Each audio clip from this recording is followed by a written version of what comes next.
2014, mon compagnon Jeff s'est suicidé. Et le 9 mars exactement, ce jour-là, quelque chose s'est vraiment éteint en moi. Pendant longtemps, j'ai eu l'impression d'être dans un brouillard vraiment total, sans direction, sans repère, sans GPS. J'étais en fait en pilote automatique. J'étais, on peut dire, un vrai bulldozer de verre parce que j'étais hyper fragile, mais j'étais quand même dans l'action, surtout au travail, puisque j'ai repris le travail, moi, 8 jours après sa mort. J'étais alors directrice d'un centre d'hébergement d'urgence pour les personnes sans abri. Mais même si aider les autres, ça a toujours été ma joie, en fait, la vie n'avait plus aucun sens pour moi. Je savais vraiment plus pourquoi, en fait, je me levais le matin. Et aujourd'hui, dans cette vidéo, je veux te partager vraiment 3 points essentiels sur le fait de vouloir redonner un sens à sa vie. Le premier point, ça va être pourquoi de chercher un sens à tout prix, ça peut vraiment devenir un piège.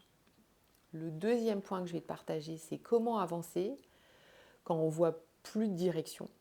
Et le troisième point, c'est comment on peut faire autrement. Alors, avant d'aller plus loin, si tu le souhaites, moi je te propose de télécharger les 30 premières pages de mon livre « Revivre après lui ». Je vais te mettre le lien sous cette vidéo, c'est complètement gratuit. Mon livre, c'est une vraie boîte à outils pour toutes les femmes et tous les hommes qui ont perdu leur conjoint. Tu vas y trouver des outils vraiment concrets. Et tu vas y trouver aussi des témoignages de femmes et d'hommes que j'ai accompagnés et quelques extraits aussi de mon propre journal de deuil. Donc chercher un sens à sa vie, moi j'ai longtemps cherché. Mais en fait je me cognais à ce vide intérieur. Et en fait ce que je me rendais compte, c'est que mon cerveau, il n'avait plus les moyens en fait de trouver un sens. Il n'y avait plus de logique à ce que je vivais. Il n'y avait plus de plan en fait. Il y avait juste un vide énorme et douloureux, il y avait une inconnue énorme. Et j'étais forcément hyper mal de ça. J'étais hyper angoissée de ça. Et pour moi, ça a duré plus d'1 an et demi. Et en plus, j'ai pas voulu consulter. Et quand j'y pense avec le recul, je me dis j'étais vraiment en mode warrior là. J'étais en mode tu vas t'en sortir toute seule. Et en ayant cette posture, en fait, j'ai vraiment rajouté de la douleur à la douleur en ayant ce mode de fonctionnement. Et un jour, ce qui s'est passé, c'est que mon amie Angélique m'a proposé, j'avais à peu près 1 an de deuil, de partir dans un projet complètement fou, de partir aux États-Unis. Et c'était pas mon rêve, moi, de partir. Le rêve américain, c'était pas du tout mon truc. C'était pas pour moi un objectif de vie. Je l'ai jamais eu. Mais en fait, il y a eu une espèce de sensation à l'intérieur de moi, une espèce d'intuition, quelque chose qui vibrait en fait un tout petit peu, une espèce de petit oui en fait intérieur, très timide, hein, mais sincère. Et en plus, je me suis dit, en fait, elle me tend une main, quoi. Alors que franchement, j'étais complètement en vrac, quoi. Et elle aussi, elle avait vécu des deuils puisqu'elle avait vécu son père, elle avait perdu son père et son frère. Alors oui, c'était différent de la mort de Jeff, mais en tout cas, ce que je me suis dit, c'est qu'elle n'avait pas peur de mes larmes. Et j'ai accepté. Sans que je sache pourquoi en fait j'allais là-bas, mais en fait, avec le recul, je me rends compte que ça a été une année charnière. Ça n'a pas été la solution à mon deuil. Ça n'a pas donné un sens à ma vie de partir dans un pays étranger, de partir aux États-Unis où je connaissais personne, où je connaissais pas bien la langue parce que je parlais hyper mal anglais. Mais en fait, ça a été un pas, en fait. Ça a été un vrai pas. Et ce pas-là, en fait, il faisait sens pour moi. Et c'est là que quelque chose a changé. Ça n'a pas été facile tous les jours, hein. Je ne vais pas vous dire que ça a été youpla boum et tout. Non, j'ai traversé beaucoup de peurs là-bas. Mon deuil, je partais avec mon deuil. Mais sans doute aussi avec grâce aux personnes que j'ai rencontrées, aux Américains là-bas, à leur mindset, à leur état d'esprit. euh, En fait, là-bas, j'ai rencontré aussi des gens hyper inspirants qui avaient vécu aussi des histoires difficiles. Et j'ai pris du temps en fait pour les écouter et pour arrêter de chercher dans ma tête ce sens, pour ressentir les choses plutôt dans mon corps, dans mon cœur, de faire en fait des choses qui résonnaient, d'expérimenter des choses. Même si très vite, il pouvait y avoir des peurs, bien sûr. De toute façon, en fait, quand j'allais rencontrer des gens que je ne connaissais pas, je me disais, mais en fait, qu'est-ce qui peut t'arriver de pire, quoi, que ce que tu vis aujourd'hui, le suicide de Jeff, quoi. Et en fait, j'ai écouté vraiment, ou en tout cas, j'ai essayé d'écouter ce qui faisait sens et de ne pas chercher un sens à ma vie. Et aujourd'hui, 11 ans après sa mort, en fait, je continue à vivre comme ça. Euh, je ne sais pas ce que sera la suite de ma vie au niveau personnel, au niveau professionnel. J'ai pas de plan à 1 an, j'ai pas de plan à 5 ans et encore moins à 10 ans. Euh, et d'ailleurs, je sais pas pour vous, mais moi, je me rends compte que quand Jeff était vivant, je me suis jamais demandé c'est quoi le sens de ma vie. Et sans doute parce que euh, il y avait un sens, il y avait cette vie amoureuse, il y avait cette vie à deux, il y avait les petites choses du quotidien, il y avait des petits projets, et on n'a jamais eu des grands projets de vie énormes. On partageait des choses sur notre travail parce que lui, il était travailleur social aussi. Euh, il y avait des projets de week-end, mais en tout cas, il n'y avait pas des grands projets, mais ça me sécurisait. Et peut-être que pour vous aussi, et vous me direz dans les commentaires. Donc pour moi, la première chose, le premier piège en fait, c'est ça, c'est de chercher un sens à sa vie. Parce que quand on perd son conjoint, quand on perd celui ou celle qu'on a aimé, en fait, on a l'impression que la vie, elle s'est complètement arrêtée. On est hors champ, on est hors sol en fait. Et d'ailleurs, je pense qu'on se souvient tous du jour précis où en fait notre vie, elle bascule complètement. Et en tant que thérapeute du deuil du conjoint, euh, je vois des personnes, et notamment dans le Club des Willows, qui est un groupe en ligne qui est réservé aux femmes et aux hommes dont le conjoint est décédé.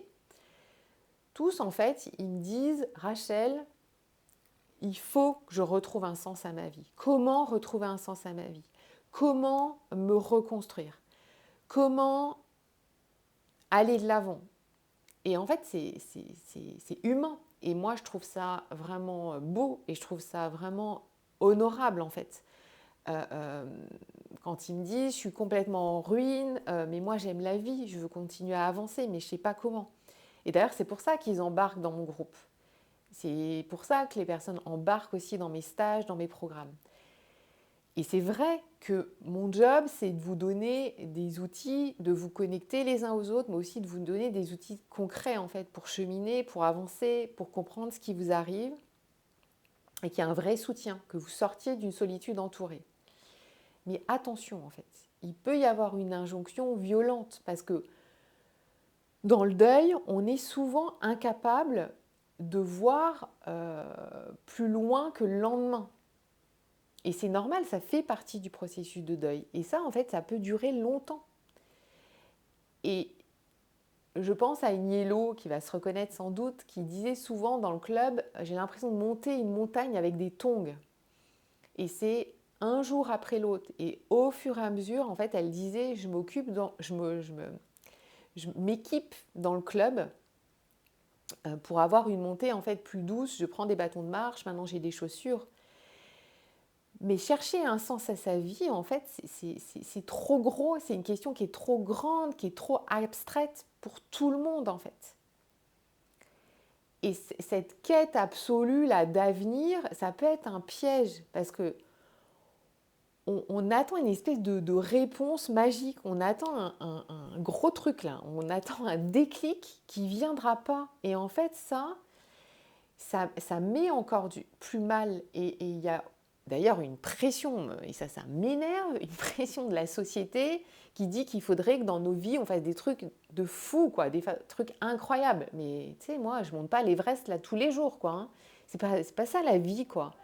Et on est aussi influencé par les réseaux sociaux, avec des gens qui postent leurs vacances, qui postent leur reconversion pro et tout ça. Mais l'envers du décor, c'est pas ça, quoi. C'est pas tous les jours des trucs incroyables, des basculants de vie énormes, des trucs géniaux tous les jours. Donc la première chose que je vais te partager, c'est vraiment ça. C'est arrêter de se mettre cette pression. La deuxième chose, c'est te dire qu'en fait, on construit sa vie en avançant, en faisant un pas, sans forcément avoir besoin d'un plan de match. Mais on marche, c'est ça. On a juste besoin en fait d'écouter ce qui nous appelle en fait tout doucement.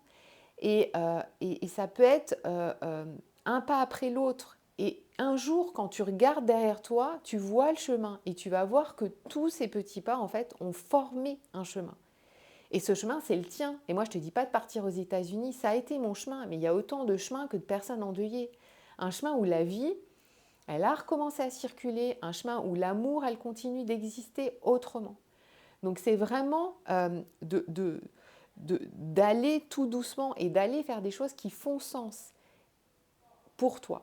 Ensuite, la troisième chose, c'est d'être ici et maintenant, dans l'instant présent.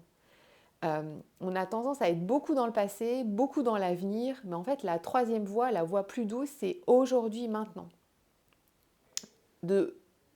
D'être dans des toutes petites choses qui font sens en fait pour toi maintenant.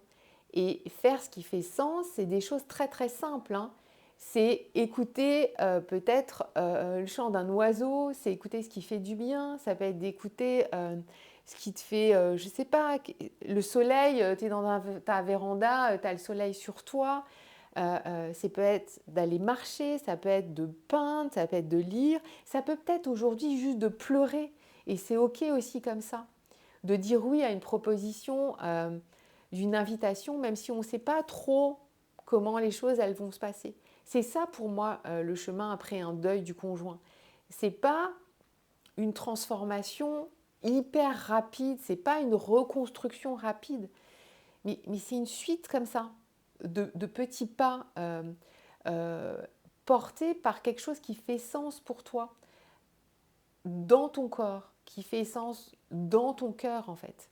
C'est vraiment des petites choses, des petits sourires, des petites joies, des petits plaisirs qui mis bout à bout en fait font ce qu'est la vie quoi.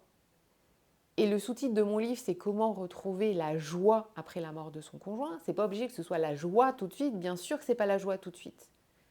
C'est plein de petites choses qui vont t'aider tranquillement. Donc si je résume cette vidéo, 1, arrête de trouver absolument un sens à ta vie, mais 2, cherche plutôt ce qui fait sens pour toi.